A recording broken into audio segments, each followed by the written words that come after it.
Estamos de volta mais uma vez, agora para a nossa segunda parte do vídeo, né, que nós estávamos falando sobre o mundo pós-pandemia. Se você não assistiu a primeira parte, vai estar aqui o linkzinho, a gente vai colocar na descrição do vídeo e aqui no ladinho aqui, ó, vai estar o link para que você assista a primeira parte desse debate. Como nós estávamos falando, encerramos o nosso primeiro debate, nós também começamos o nosso segundo debate com ele, o criador do Beco da Física, que vai levantar a bola aí para a gente cortar e terminar de analisar aí o mundo pós-pandemia. A palavra é sua, Samuca. Então, minha galera, olha, rapaz, tá aí o mistério. Porque esse tal nanolixo que a gente estava falando, ele pode vir a se juntar ao ecossistema e produzir algo diferente, nunca visto antes. Mas também a redução da quantidade de ar poluído, porque a gente vai respirar, nós seres humanos vamos respirar menos partículas que são partículas nocivas ao corpo. Essas partículas de carga elétrica positiva, né? Que fazem mal ao corpo e geram radicais livres, negativos, nocivos ao corpo. É quando a pessoa está ali naquele lugar gostoso, com vegetação, com água, você respira muitos elétrons, você respira partículas negativas, o que causa muito bem. Mas quando você está no asfalto quente, aquela poluição, aquela fuligem, carga elétrica positiva no ar, você sente aquele peso, aquele cansaço mental. E nós respiramos por dia cerca de 50 quilogramas de ar.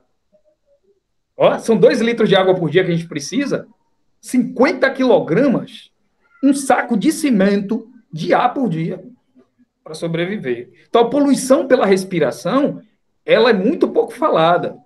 E agora, no período da quarentena, nós temos um ar mais limpo para respirar. Em contrapartida, o que diz assim, os efeitos neurológicos iriam reduzir, as pessoas vão ficar menos irritadas, mas espera aí, por que elas estão tão nervosas? Porque o efeito do confinamento tem levado psiquiatras a falar que provavelmente no mundo pós-pandemia vai ter muita gente com depressão. Então temos aí a parte da física, da química, da biologia, mas temos a parte das ciências sociais, né, e da psicologia associada a esse quadro. As crianças, elas não têm uma estrutura muito adequada para a coluna, a cadeira correta. Não deu tempo de montar um estúdio de trabalho, um estúdio de estudo para essas crianças. E aí, naturalmente, Wagner volta aí com aquela análise a respeito da exclusão social e os problemas de coluna, problemas do indivíduo ficar exposto à luz azul do monitor o dia inteiro, uma criança, um adolescente, os efeitos neurológicos, a redução do hormônio do sono, a melatonina, porque quando você joga a luz azul, você inibe a produção, você aumenta a produção de cortisol. Nem todo mundo sabe dos filtros de emissão de luz e os efeitos que causam quando a frequência da luz é mais alta. Então, tem uma série de elementos aí. A venda de dados das pessoas, porque esse comércio de dados vai começar, coletou muito dado pessoal nesse tempo de pandemia. Desde a Netflix, a Amazon, o serviço de streaming em geral, sabe mais ainda agora o perfil psicológico das pessoas, pelo tipo de série que elas assistem, o tipo de filme que elas assistem. Isso agora vai virar um comércio.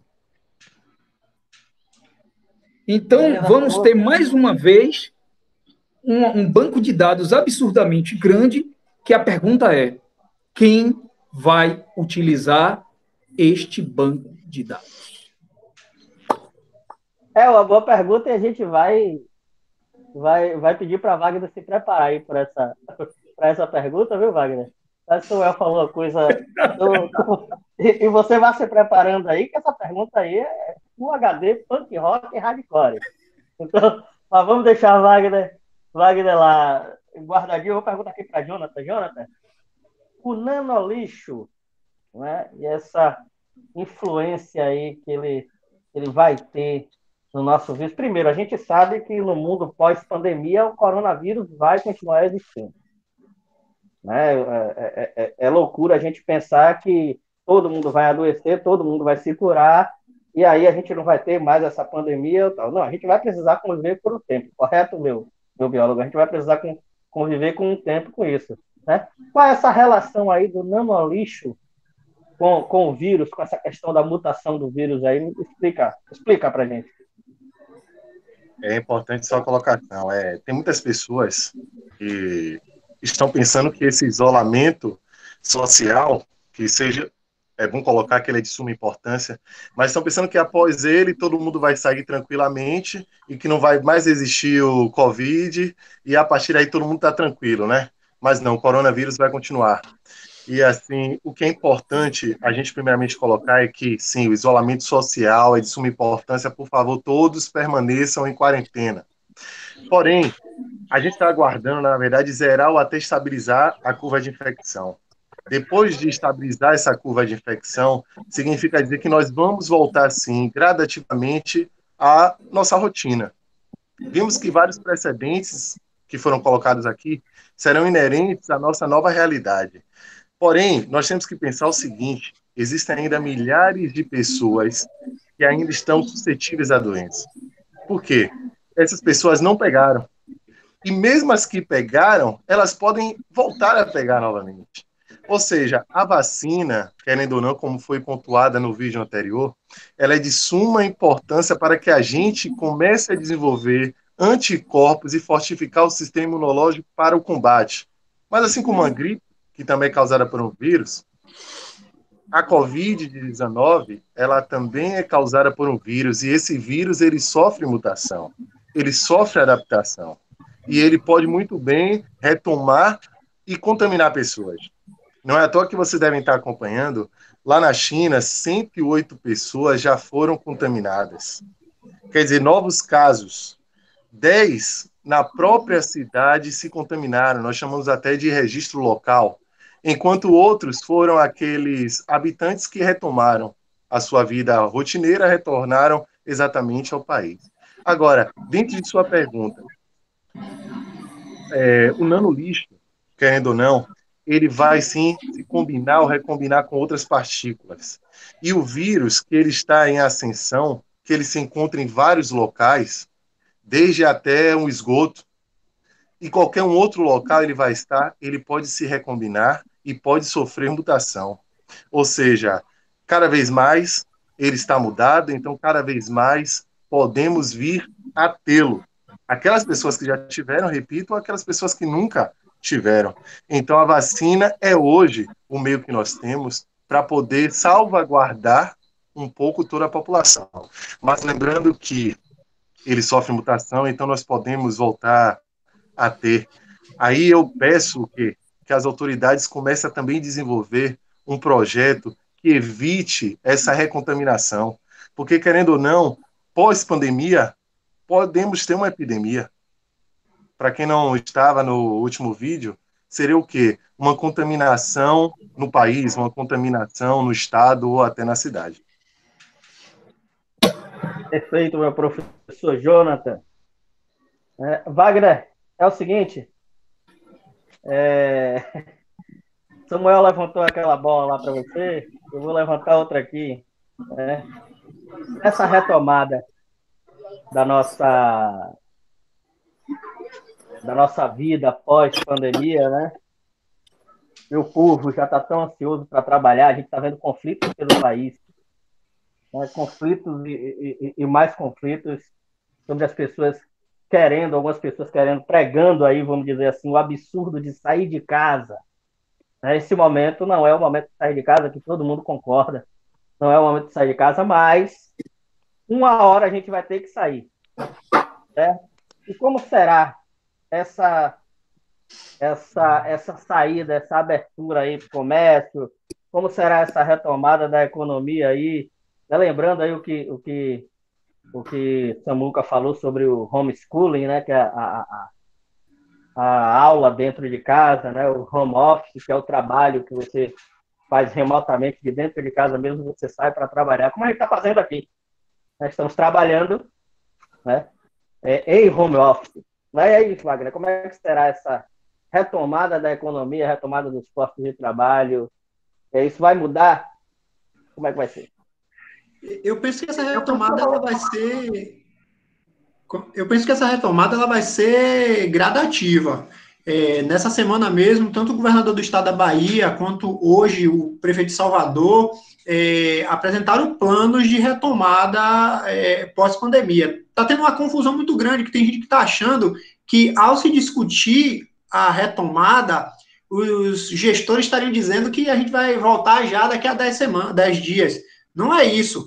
É necessário a gente fazer esse planejamento agora. Por exemplo, para a escola. Como a gente vai fazer um plano de retomada para voltar às aulas numa sala com 45 alunos disputando um espaço minúsculo? Tem que haver um planejamento, e o planejamento não pode deixar para ser já uma semana antes de voltar às aulas. Não, tem que fazer planejado agora, para saber o que é que vai fazer, se vamos ter que fazer o uso de máscaras dentro de sala de aula, o que nós sabemos que é algo inviável em salas superlotadas, em temperaturas acima de 30 graus, ou disponibilização de álcool em gel. O que vai fazer? Aumento de estrutura física de escola, a gente não sabe, mas tem que ter um planejamento, como vai ser essa retomada. E uma coisa que eu penso é que a educação deverá ser o último setor a voltar. Vai ter que voltar alguns setores da indústria, as que estão fechadas, que não são essenciais, por exemplo, a indústria automotiva e outras mais. O comércio, voltando, vários setores vão começar a voltar gradativamente. E o último, ao meu ver, é a educação.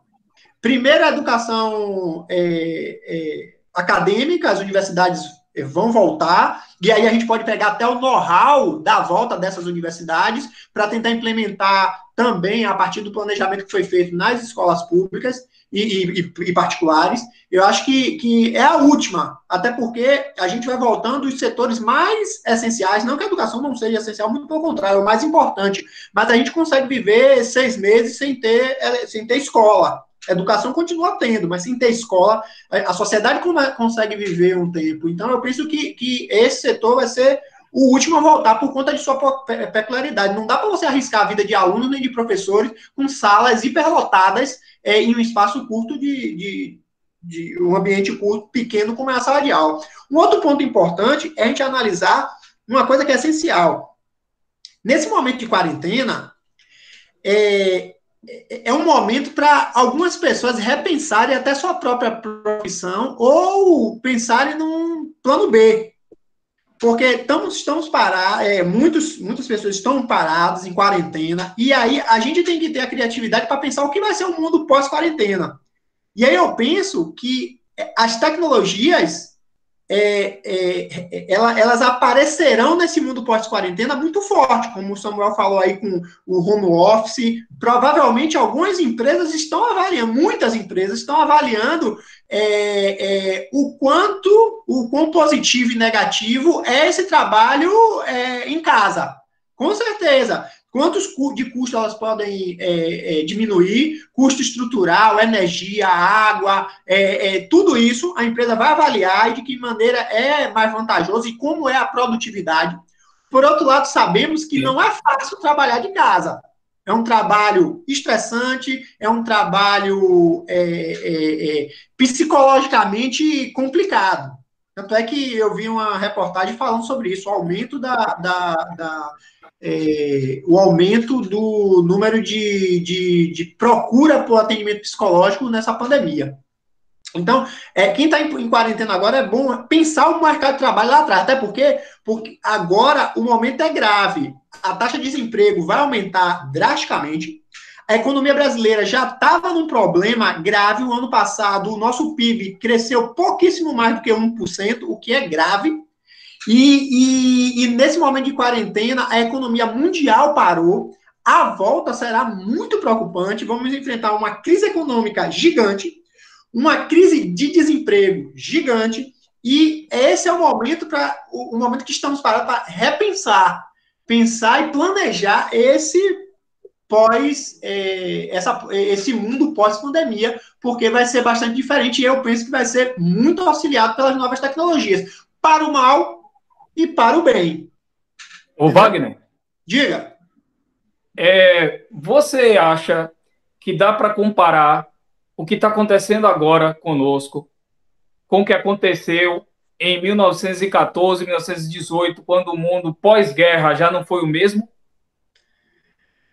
Rapaz, você fez uma pergunta boa. Aí eu vou complementar com sua pergunta, porque em 18, 14, 18, 19, fim da Primeira Guerra. Foi mal, Diegão! Não, eu vou implementar. Além do que o Samuel falou sobre 1914, 1918, porque eu estou achando assim, as previsões que nós estamos fazendo assim, muito, vamos dizer assim, nós estamos dizendo que o mundo vai piorar, né? Em síntese. Né?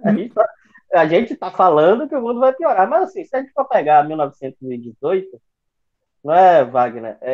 Ali surgiu um embrião do Ministério da Saúde para o Brasil, por exemplo.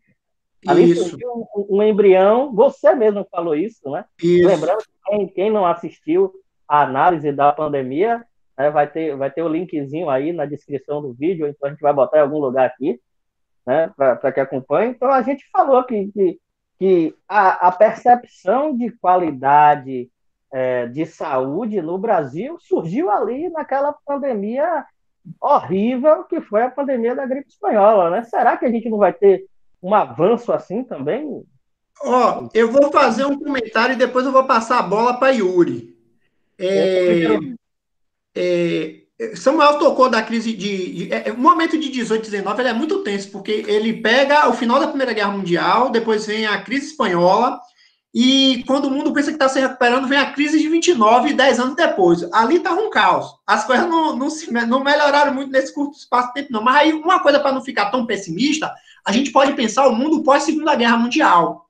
Esse sim foi uma virada extremamente interessante do mundo, porque isso é unânime entre os historiadores. O período mais interessante da humanidade moderna é o período de pós-Segunda Guerra, 1900, a guerra termina em 45, né? De 47, 48 até a década de 70. Tanto que é chamado de os anos gloriosos, que é o período que a sociedade viu que estava fazendo tudo errado, e aí vai criar o quê? Políticas de assistência social, direito à aposentadoria, programas de habitação, saúde pública universal. Os países vão começar a discutir isso, aumento de impostos de grandes riquezas para poder prover assistência social para as populações que não têm condição. Ou seja, o pós-45 vai ser um período extremamente interessante para a humanidade e que, infelizmente, a partir do final da década de 70, esse mundo começa a ruir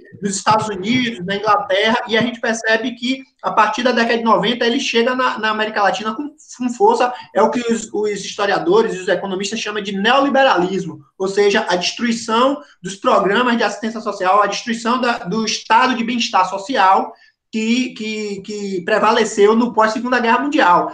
E esperamos que isso possa ser discutido agora, pós-pandemia, só que eu ainda sou bastante pessimista em relação a isso. E Yuri podia falar um pouquinho mais o que é que ele pensa desse mundo pós-pandemia, Barão? Ô, Wagner, antes de Yuri, vou perguntar para você e para Yuri agora. Porque a humanidade acumulou muitos dados, nós temos muita informação sobre o ser humano como jamais tivemos antes. E aí é que eu jogo a bola. Não seria esse um novo elemento que até então a gente nunca contou com tal faceta, tal existência? Eu respondo ou Yuri responde? Os três. Você é Jona, os quatro. Você. Pronto. O que você falou é interessante. A gente vive um momento extremamente diferente, que é o quê? É o excesso de informação. Nós temos um banco de dados de informação no mundo todo que nunca tivemos, né? Através do Google, do YouTube, é muita informação, o que possibilita com que a sociedade se amplie do ponto de vista do conhecimento de maneira maior. Só que eu não sou muito otimista em relação a isso. Inteligência artificial. A inteligência artificial. E aí é mais ainda. Um outro problema que é o quê? A geração de desemprego, porque a partir de agora, se a gente está falando de inteligência artificial, a gente está falando de indústria automotiva, indústria automática, na automação, e aí a gente está falando ainda mais em diminuição de postos de trabalho, num momento que é extremamente grave. Agora eu quero retomar uma coisa que você falou no bloco anterior, que é o banco de dados. O que é que fazem com esse banco de dados de informações que estão sendo colhidas durante a pandemia? Que a gente sabe já está colhendo há um monte de tempo. Ela vai ser usada primordialmente para duas coisas. Primeiro, vender essas informações nossas como produto, como já fazem há tempo. Lembra que teve aquele caso da Cambridge Analytica, que descobriu que tinha lá um negócio no Facebook que estava vendendo as informações, e aí as empresas compram essa informação para saber qual é o nosso comportamento, como o Samuel falou agora há pouco sobre a Netflix, ele saber qual é o filme, a série que a gente assiste, vai ter uma noção do nosso comportamento e vai saber qual tipo de produto pode nos oferecer no futuro. Um outro ponto dessa venda de produto é o quê? Para campanha política. Porque se você sabe como é o comportamento do indivíduo, você consegue induzir o indivíduo a votar ou apresentar candidatos ou pautas que interessam a esse indivíduo. Ou seja, essa venda de dados pode auxiliar campanhas políticas de determinados candidatos. São dois pontos interessantes. Não só isso, né? Mas dois pontos que me veio à mente agora. Eu vou deixar só um recadinho aqui para o Google, tá certo?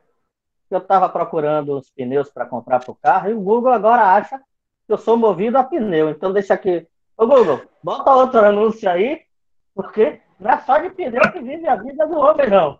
Tá certo? Mais alguma coisa a falar? Barão, concluir, não? E aí, Yuri? Retomei aqui, teve um problema aqui na internet, deu uma queda aqui, mas eu retomei. Eu não consegui acompanhar o que o Wagner estava falando, porque... Deixa eu mudar aqui a posição para melhorar. Não consegui acompanhar o que o Wagner estava falando, porque cortou a internet aqui, deu uma desligada. Meus amigos, é o seguinte, tá legal, tá show de bola, a gente está falando que vai, a princípio, o home office, e a gente vai ter uma mudança. A gente está falando isso restrito a uma da sociedade. Meus amigos, vamos raciocinar que a gente vive num país com uma desigualdade miserável.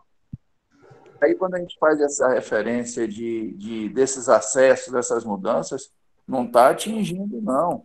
O processo de exclusão é absurdo. A gente trata com alunos que a gente sabe que tem alguns que chegam na escola por causa da merenda, chegam sem uma. E aí, por isso, a gente não está vivendo num país de aluno. A gente está vivendo num processo que vai se agravar mais ainda. A gente vai ter mais entregador de pizza, a gente vai ter mais faxineira, a gente vai ter uma parcela mínima dessa sociedade com acesso isolada e se passando a passar, né, boa, longe dessa. Isso que a gente deveria também estar pensando, porque Samuel falou, poxa, os meninos não têm uma posição correta, os meninos não têm como acessar, os alunos não têm nem como acessar. A escola não disponibiliza. As escolas públicas, uma grande parcela delas, não disponibilizam um local para que o aluno tenha internet de graça. Então, velho, que vai se ampliar muito essa desigualdade. E o resultado dela vai ser extremamente nocivo, principalmente para quem está em cima. Esse vai ter o resultado nocivo, certo? Em que sentido ele vai ser resultado nocivo? Ele vai ter a condição de um embate com essa classe que está de desigualdade, e o que está lá embaixo, cara. De mortes lá embaixo vai ser absurdo. Por quê? Porque não tem acesso. Não tem acesso à informação, não tem acesso à saúde. Não, então, o fruto disso vai ser extremamente perigoso. Né? O Barão, só complementando o que você falou, você está totalmente correto, é que esse processo da ampliação dessas novas tecnologias que a gente analisou durante o vídeo todo, ele vai ampliar o processo de uberização da sociedade e, consequentemente, da precarização do trabalho. E quem vai ser mais impactado serão as populações menos abastadas, as mais carentes. Então, a gente percebe que, quando a gente está falando desse papel das novas tecnologias, por um setor da sociedade vai conseguir se inserir nela e o outro setor vai ser inserido nela através da uberização e da precarização do trabalho, o que vai ser um impacto gigantesco para essas populações, porque vai perder uma série de direitos, uma série de coisas, e ainda vai ter um problema, ainda vai se sentir o empresário. Ele vai se incidir porque a ideologia liberal diz o quê? Você é o empreendedor, você é funcionário do Uber, mas na cabeça do cara ele é o empreendedor, ele é um empresário. E a gente sabe que na prática não é. Você ganha um salário mínimo, mas você é um empresário. Você passa o dia inteiro com a mochila escorregando alimento para o bambambam que está em casa e ganha um salário mínimo, mas você é empresário. É isso que a gente está vendo aí, né? Isso. Então, gente, deixa eu falar. É maravilhoso bater papo com vocês, certo? E é sempre muito esclarecedor. Só tenho a agradecer, né? A palavra de hoje mais difundida talvez seja gratidão, não é isso? Eu não gosto muito, como bom professor de português, não gosto muito dessa palavra, não é que eu não gosto muito dessa essa coisa nova, eu gosto muito de dizer obrigado, tá certo?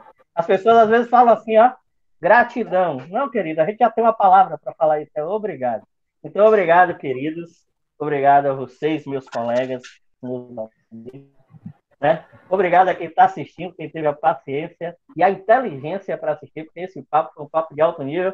Não esquece, pessoal, ó, aqui Dieguinho da Bahia, youtuber, né, velho? Ó, dá like, compartilha o vídeo aí, tudo quanto você, com todos os modos que você tiver. Aí se inscreve aqui no canal para dar aquela forcinha toda vez que tiver vídeo novo, vídeo interessante, né, vídeo inteligente. Você tá aí, você saber logo, ser o primeiro a assistir. Tá certo? Então nós vamos encerrando, né, meninos? Vamos encerrando com um grande beijo do gordo. Jô Soares se aposentou, mas Neguinho da Bahia está aqui. Tchau, tchau. Fiquem com Deus e até o próximo vídeo.